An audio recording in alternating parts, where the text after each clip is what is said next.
registrar algumas presenças.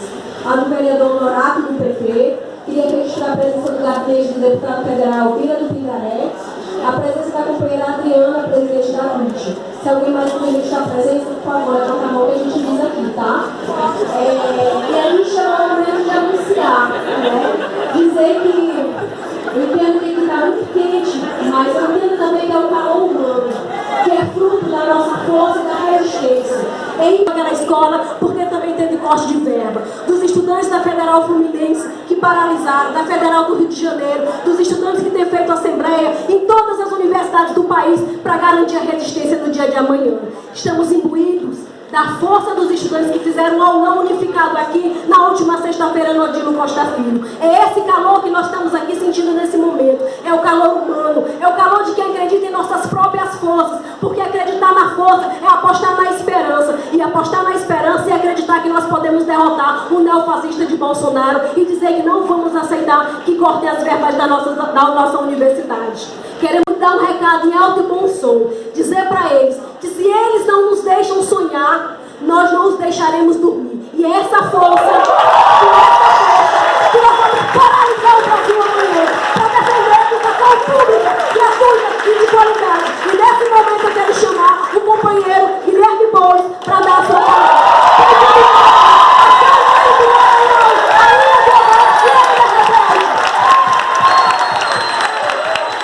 Obrigado, Helda. Boa tarde a todas, boa tarde a todos. Uma satisfação estar hoje aqui em São Luís, aqui na UFMA. Quero cumprimentar cada um e cada uma que está aqui e cumprimentar todas as maranhenses e todos os maranhenses em nome da minha companheira Sônia Guajajara, também maranhense, parceira de lutas, minha parceira de chapa o ano passado e que tem desempenhado com a luta indígena um papel fundamental nesse momento. Quero cumprimentar Giovanni, Franklin, Wagner, Rielda, todos os companheiros do PSOL que organizaram essa atividade. Cumprimentar também o vereador Honorato do PT que está aqui, em nome deles, toda a militância do Partido dos Trabalhadores que está na atividade. Cumprimentar a Adriana, presidente da CUT, em nome dela, todas as companheiras e companheiros do movimento sindical que estão aqui, os companheiros do PCB que também estão aqui, todos os militantes do PSOL e dos movimentos de juventude que também estão aqui na atividade, o pessoal do gabinete do deputado Bira do Pindaré, do PSB, enfim, todas as lideranças, todos os militantes partidários, todos os representantes de movimentos sociais que estão aqui hoje.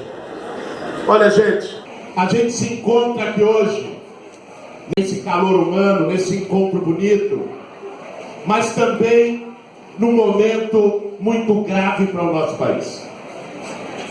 Um momento em que nós temos em Brasília um governo que destrói não apenas políticas, um governo que quer destruir sonhos, um governo que quer destruir o sonho das próximas gerações nesse país.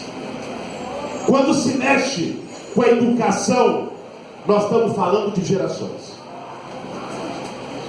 E eu acho que o Bolsonaro já teve tempo, e se não teve, amanhã vai ter tempo para perceber que ao anunciar esses cortes na educação, ele mexeu no formigueiro.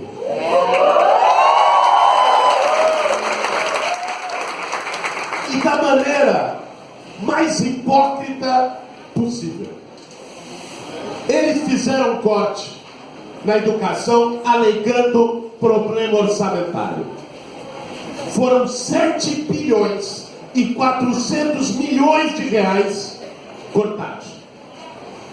Não só nas universidades federais, nos institutos federais e no ensino básico.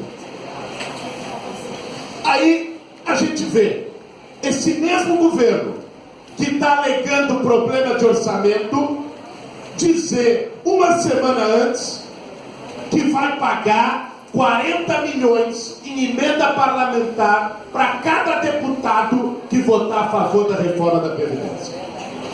Para cada deputado que votar contra o povo brasileiro votando pela reforma da Previdência.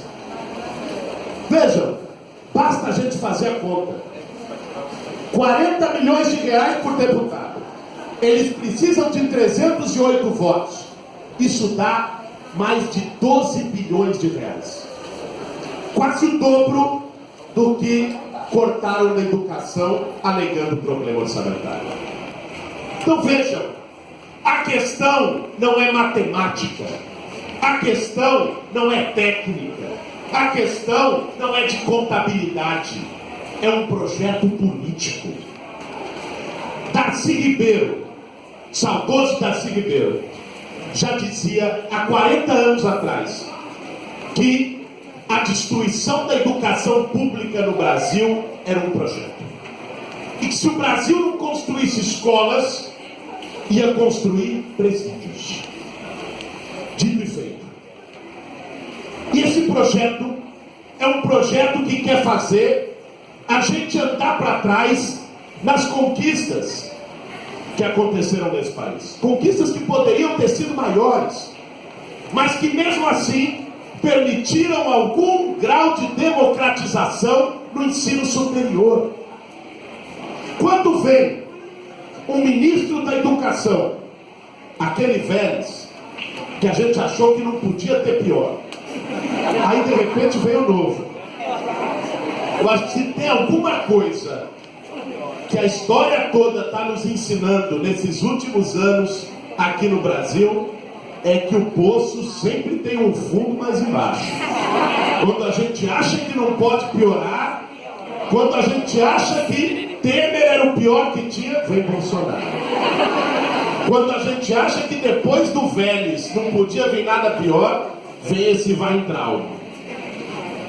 Mas o Vélez disse uma coisa, um sincericídio, como se diz, sobre a educação, sobre a universidade pública. Ele disse, vocês vão se lembrar, logo no início do ano, que a universidade deveria ser para uma elite intelectual. Isso resume o projeto deles. Agora o outro ministro disse que foi um erro fazer a expansão da rede de ensino superior no país durante os 13 anos de governo do PT. O que essa turma quer é uma universidade que seja para poucos, para os barões, para as mesmas famílias de sempre. Eles nunca engoliram que tivesse pobre na universidade, que tivesse preto na universidade, que tivesse a diversidade do povo brasileiro expressa nas universidades públicas. E eles se apavoram quando isso acontece. Porque quando se encontra conhecimento crítico, pensamento crítico com o povo brasileiro, isso é uma química explosiva. E é o que eles mais têm medo. E é por isso que atacam o ensino superior. É por isso que atacam as universidades públicas. E é por isso que também atacam, não apenas ali no financiamento, nos cortes, mas no projeto. Quando eles falam de escolas sem partido, que na verdade o que eles defendem é uma escola com mordaça, ou melhor, a escola de um partido só, do partido que diz que não teve golpe militar em 64 e chama de revolução, de um partido que esconde 21 anos de ditadura nesse país, e é assim que eles querem rever livro didático. Mas esse projeto é o projeto de que a educação seja apenas para formar pessoas para serem engrenagens do sistema, sem pensamento crítico, que não forme para a vida, que não forme para a cidadania. É por isso que eles têm um pavor tão grande das ciências humanas, que dizem que não serve para nada, filosofia, sociologia, letras, serviço social. Por isso eles atacam.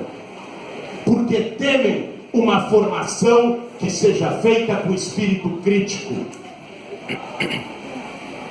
Temem, num grau impressionante, é quase um fantasma para ele, esse nordestino chamado Paulo Freire, o patrono da educação brasileira, que vai continuar sendo. Eles dizem que querem tirar o Paulo Freire de patrono. Eu fico pensando, quem será que eles querem pôr? É o Olavo de Carvalho? É o Alexandre Frota? Quem que essa gente vai pôr de patrono da educação brasileira? Né? Porque esse povo é uma apologia à ignorância. Tem horror a estudo, tem horror à leitura. O Bolsonaro nem teleprompter lê direito. Né? O Sérgio Moro não consegue citar um livro. O ministro da Educação confunde Franz Kafka com comida. Você olha esse espetáculo desesperador de quem está no comando do país e você vê que o ataque à educação é um projeto. É um projeto para domesticar uma geração. É um projeto para não permitir que haja uma formação crítica. E é isso que está em jogo nesse momento. O que está em jogo não é o corte do orçamento desse ano. O que está em jogo é um projeto de futuro. É que educação a gente quer para esse país. Por isso é tão importante a mobilização do dia de amanhã. É tão importante a paralisação, a greve e a luta nas ruas que professores, estudantes, a comunidade universitária, a comunidade escolar vai fazer amanhã nos 4 cantos desse país. E eu não tenho a menor dúvida que aqui em São Luís vai ser grande, vai ser estrondosa.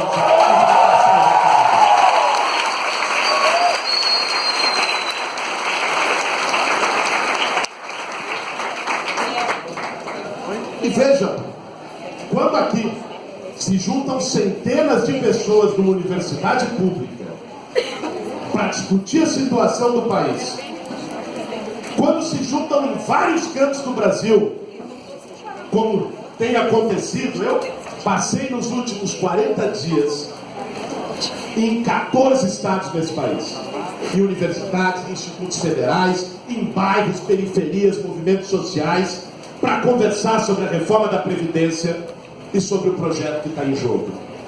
E mais recentemente, quando vieram esses cortes, para conversar sobre a educação. E o que a gente vê é gente mobilizada, com energia e com espírito de luta em todo canto. E quando a gente vê isso, isso dá uma esperança.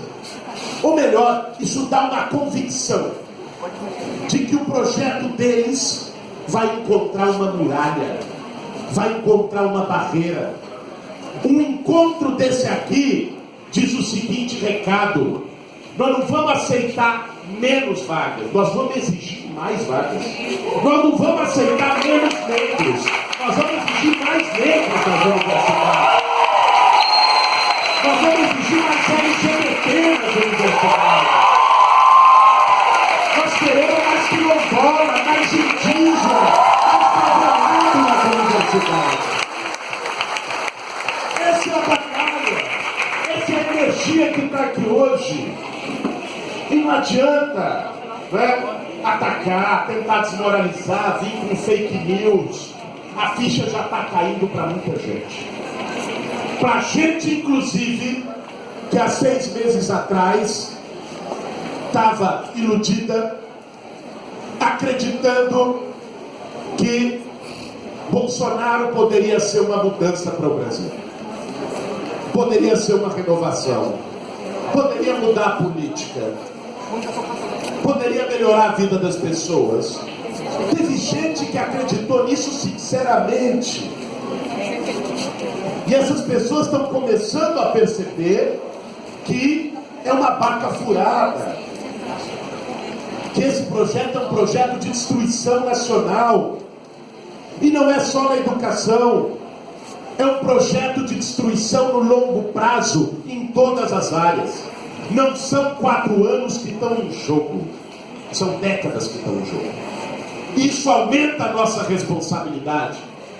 Aumenta a nossa responsabilidade de defender a educação pública contra os cortes, defender a autonomia universitária contra a tentativa de impor uma ideologia do atraso, maquiada de escola sem partido, de perseguição a professores. Um governo que anda de mão dada com miliciano e trata mal e persegue professor. Esse é o retrato do que o Bolsonaro representa. Mas a nossa responsabilidade é também, e principalmente aqui, nesse estado, com essa juventude de luta, não deixar que o Bolsonaro entregue o nosso país para os gringos. Não deixar a entrega da base de Alcântara que ele prometeu para o Donald Trump. É uma vergonha. Eles se elegeram dizendo que era Brasil acima de tudo. Aí ele vai lá na Casa Branca em Washington, lampipota do Trump, envergonha o país, não junta lé com cré, entrega a base de Alcântara, diz que vai entregar a Amazônia. Não é assim não. Vai ter resistência nesse país. Nós não vamos virar colônia não, de ninguém. A mesma coisa em relação à Previdência. Olhem, não é uma reforma que está em jogo. Não acreditem nisso. É a destruição da Previdência Pública no Brasil. É fazer com quem hoje está entrando no mercado de trabalho, muitos que estão aqui, ou que vai entrar, não tenha nenhuma perspectiva de se aposentar por um sistema público e solidário de previdência. Porque as regras vão ser tão duras, mas tão duras, que você vai olhar para elas e vai falar, não tem jeito. Como é que vai ter 40 anos de contribuição para ter aposentadoria com salário integral? Num país com 37 milhões de trabalhadores na informalidade, que não contribuem para a Previdência. Aí se cria um problema para se vender a solução. Se não tem jeito pela Previdência Pública, vende a capitalização pelos bancos privados. É isso que está em jogo. É tornar a aposentadoria um privilégio de quem pode pagar por ela. É isso que é essa reforma. Enfrentar privilégio é uma mentira. Se quisesse enfrentar privilégio, começava pelos militares que estão no governo dele, cheios de privilégio na Previdência Pública, e não mexeram. Se quisesse enfrentar privilégio, cobrava a dívida das grandes empresas com a Previdência, da Vale, do Itaú, do Bradesco, da JBS. Se quisesse enfrentar privilégio, acabava com a Bolsa Empresário, com isenção e desoneração fiscal, que tira mais de 50 bilhões da Previdência todos os anos. Não é isso não. O projeto é entregar para os bancos, gente. Não vamos nos iludir. E vai ser fundamental que a gente esteja na rua para barrar esse retrocesso. Outro ponto decisivo que a gente vai precisar se insurgir é o tema da segurança pública. Esse pacote do Sérgio Moro. O Sérgio Moro, que já foi desmascarado como um moralista sem moral. Alguém que dizia que ia limpar o país da corrupção. Como é que pode? Como é que pode? O cara vai, condena o Lula, sem ter prova, há 6 meses de uma eleição, onde ele liderava a pesquisa, para depois ganha o maior beneficiado por essa condenação e o cara vira ministro. Isso é uma esculhambação. Lula livre.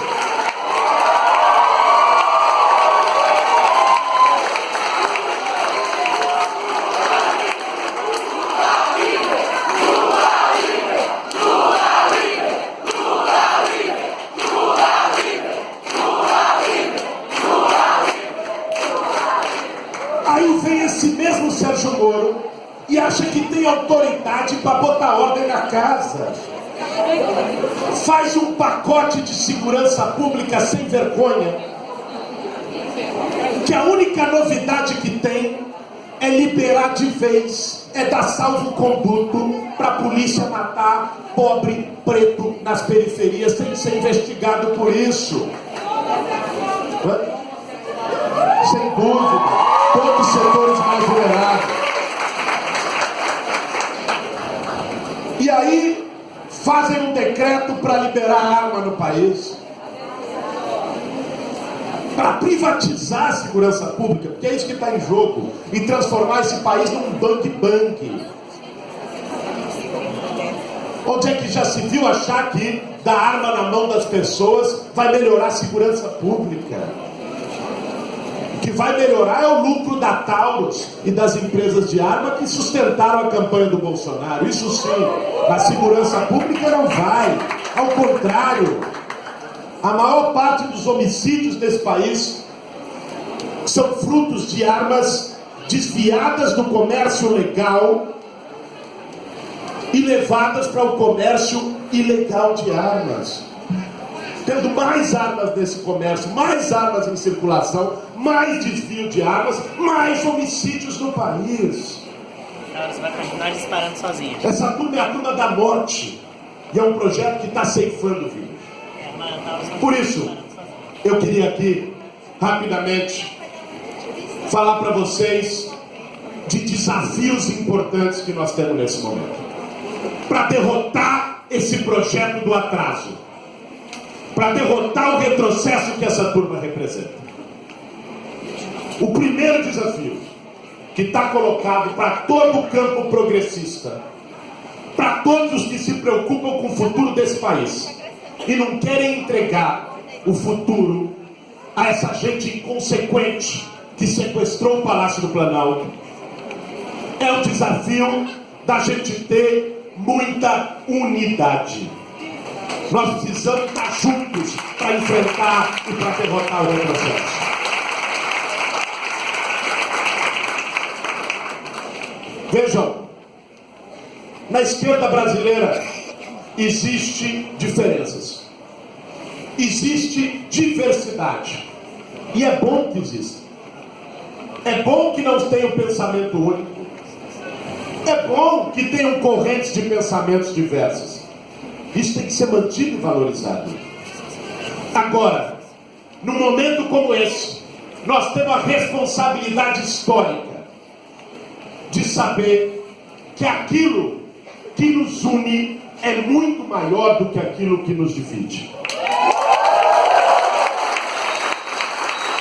Isso significa estar junto, mesmo com as diferenças, para lutar pelos direitos sociais desse país, para defender a educação, para defender a previdência pública, para defender um outro modelo de segurança, para lutar pela democracia nesse país, contra a criminalização dos movimentos sociais, contra o ataque e o genocídio aos povos indígenas.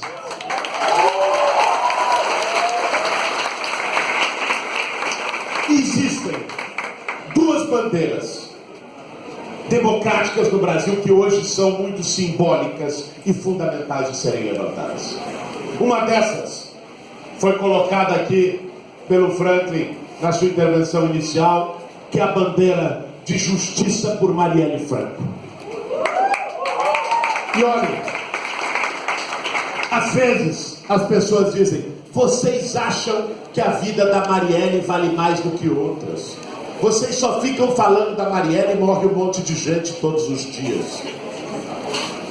A gente fala tanto da Marielle e vai continuar falando da Marielle por uma razão. Porque a Marielle foi morta num crime político. A Marielle foi assassinada por aquilo que ela representava, por ser uma mulher negra, da favela, LGBT, que ocupou um espaço na política que não estava reservado para ela. Foi morta porque tinha lado, porque tinha posição, porque desafiou milícia, porque desafiou o sistema. Se hoje não se descobre quem mandou matar Marielle, a mensagem que se dá para a sociedade é que pode. É que você pode matar alguém que discorda de você, que vai ficar por isso mesmo. E isso é ainda mais importante quando a gente vê, com indícios cada dia mais fortes, que os mandantes do assassinato da Marielle podem estar muito próximos do poder nesse país. Eu estou ansioso para ver o que vai sair da quebra de sigilo do seu Flávio Bolsonaro. Eu estou ansioso para ver. Do Queiroz, dessa turma toda. Né? Aliás, o Queiroz é um fenômeno. É impressionante. O cara sobe, desaparece, não atende intimação, aparece no hospital de luxo de São Paulo e está tudo bem. Nós vamos ver agora com a quebra de sigilo se isso não for jogado para baixo do tapete. E é dever nosso exigir que não seja. Agora, além de exigir justiça por Marielle, nós temos também a responsabilidade, como parte da luta democrática, de defender também que não existam presos políticos no Brasil. O que significa exigir, em alto e bom som, a liberdade de Luiz Inácio Lula da Silva, que é um preso político nesse país.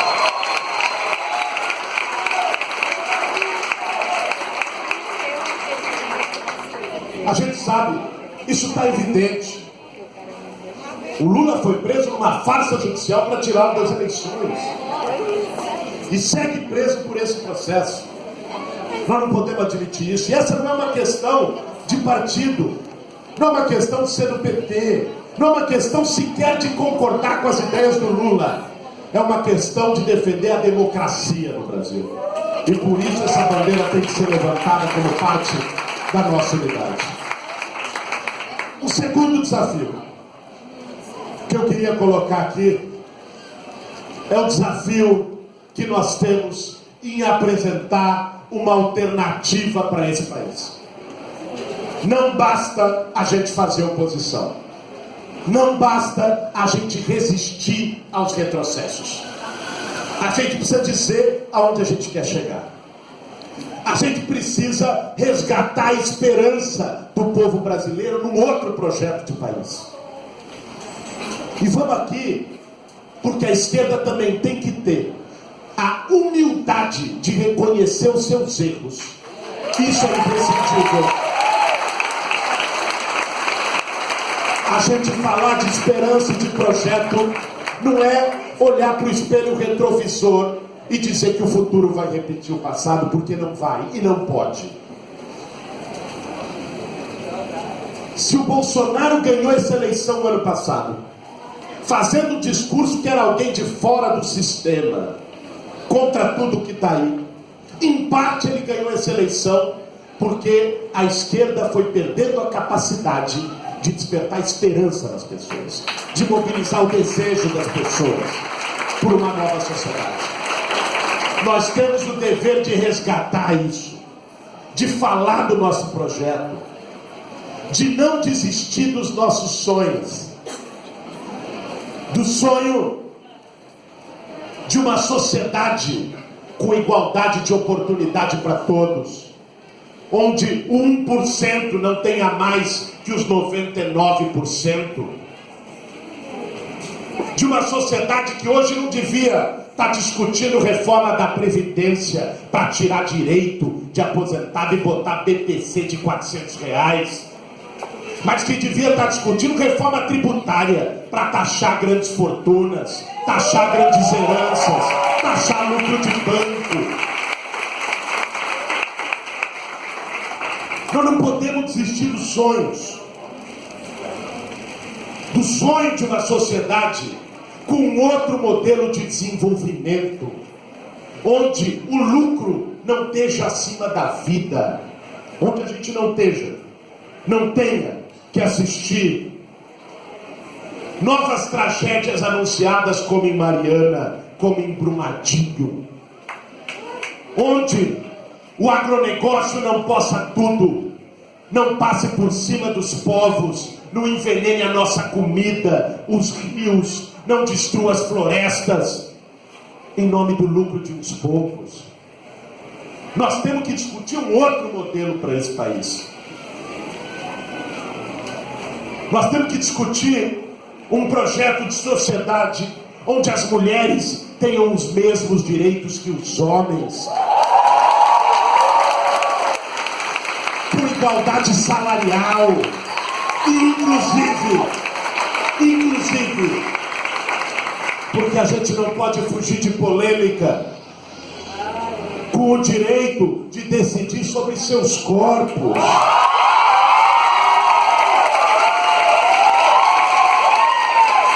Vejam, aborto é caso de saúde pública e não de código penal, não de prisão. Tem gente morrendo por isso. Esse debate precisa ser feito, assim como o debate da defesa de uma sociedade onde todas as formas de amor sejam respeitadas e sejam valorizadas. Porque o país não pode continuar carregando a pecha, a mancha de ser o que mais mata LGBT no mundo.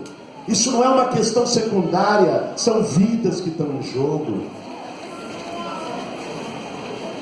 Nós temos a responsabilidade de discutir um outro modelo de segurança pública no Brasil, porque esse está causando um genocídio da juventude negra todos os dias na periferia.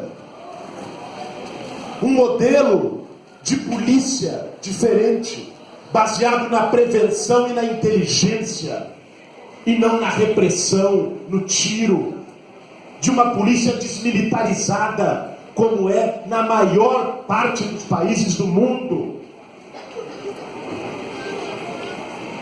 De enfrentar uma farsa de uma guerra às drogas, que na prática serve para encobrir a militarização das favelas e das periferias. E nós dissemos isso durante a campanha no ano passado, e temos que repetir em todo canto. O comando do crime organizado no Brasil não está no barraco de nenhuma favela. Mais do que nunca hoje, está muito mais perto da Praça dos Três Poderes em Brasília do que de qualquer favela desse país. Nós temos que discutir outro modelo. Outra política de drogas, outra política carcerária, outra política de segurança. A gente não pode ir na onda do populismo penal. E muitas vezes a gente tem que saber defender posições que são difíceis, que são minoritárias, que enfrentam preconceito e resistência. Tem que saber nadar contra a corrente e não só fazer discurso fácil. É fundamental que uma esquerda que queira se apresentar como projeto de esperança para o país tenha a capacidade de tocar nessas questões. E aí eles podem chegar para nós, como fazem, e acusar, e apontar. São socialistas, comunistas. Olha,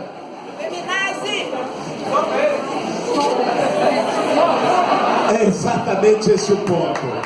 Veja bem, a pergunta que nós temos que fazer para eles é: o capitalismo é capaz de assegurar oportunidade igual para as pessoas? É capaz de assegurar que a vida seja posta acima do lucro? O respeito à diversidade, a igualdade de gênero, que todo mundo tenha terra para plantar, que todo mundo tenha casa para morar? Se a resposta for não, nós temos que encher o peito e dizer: sim, nós somos socialistas, e esse é o projeto que a gente tem no Brasil. Sem medo, a gente não pode ficar acuado. Nós não temos que ter medo de dizer aonde a gente quer chegar. E por último, eu queria falar aqui de um terceiro desafio, senão daqui a pouco eu já viro picolé puro derretido. De um último desafio, e eu acredito do mais importante desafio que a gente tem nesse momento, que é o desafio de botar o bloco na rua. É o desafio da mobilização social. Olhem bem, não dá pra gente ter um governo selvagem contra o povo e uma esquerda dócil, bem comportada, que só sabe fazer hashtag, simpósio, colóquio. Nós temos que ir pra rua.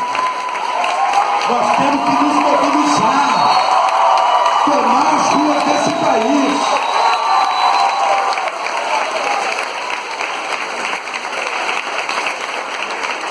Essa é a receita para derrotar o atraso.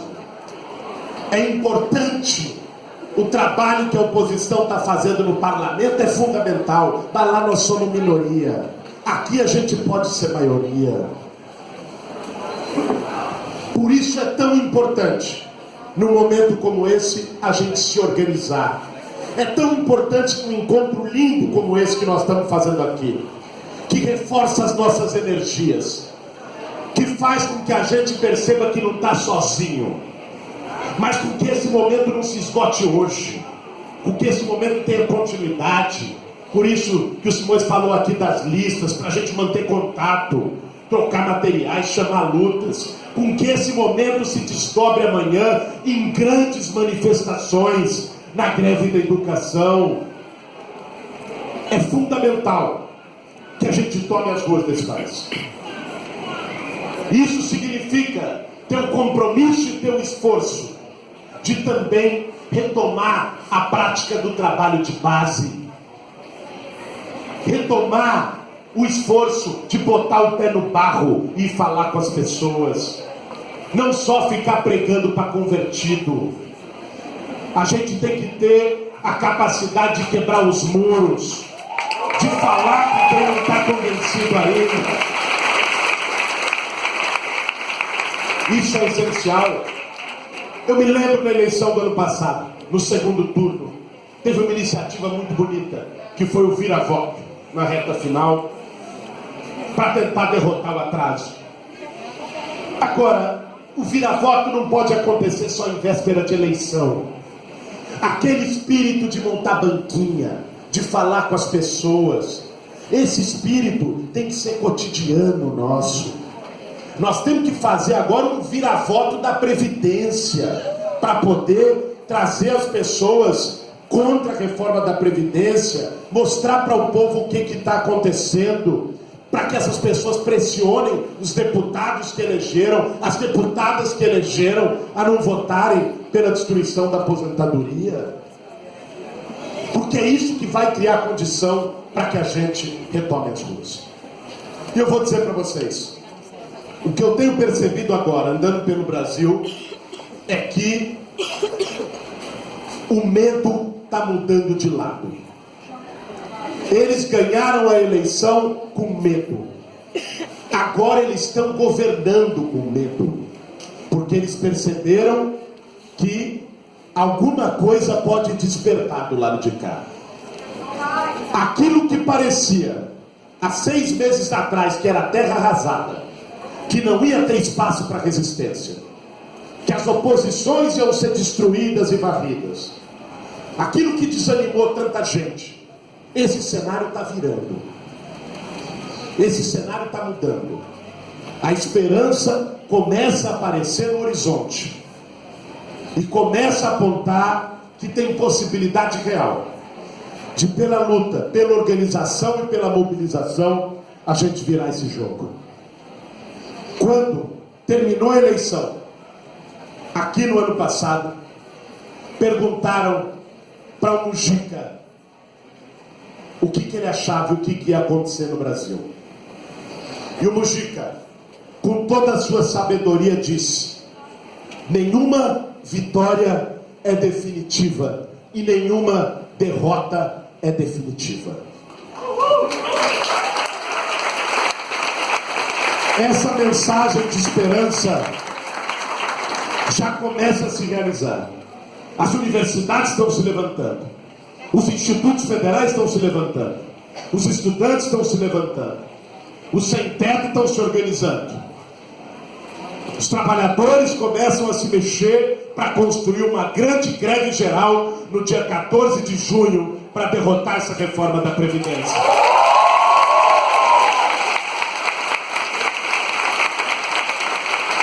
Ou seja, nenhuma derrota é definitiva. Nós temos agora a responsabilidade de dedicar o nosso esforço, a nossa energia, essa energia que está no ar aqui hoje, para amanhã tomar as ruas de São Luís e tomar as ruas de todo o Brasil, dizendo que nós defendemos a educação pública e que nós não aceitamos que um bando de miliciano governe esse país. Obrigado, gente. Obrigado, São Luís. Vamos juntos até a vitória.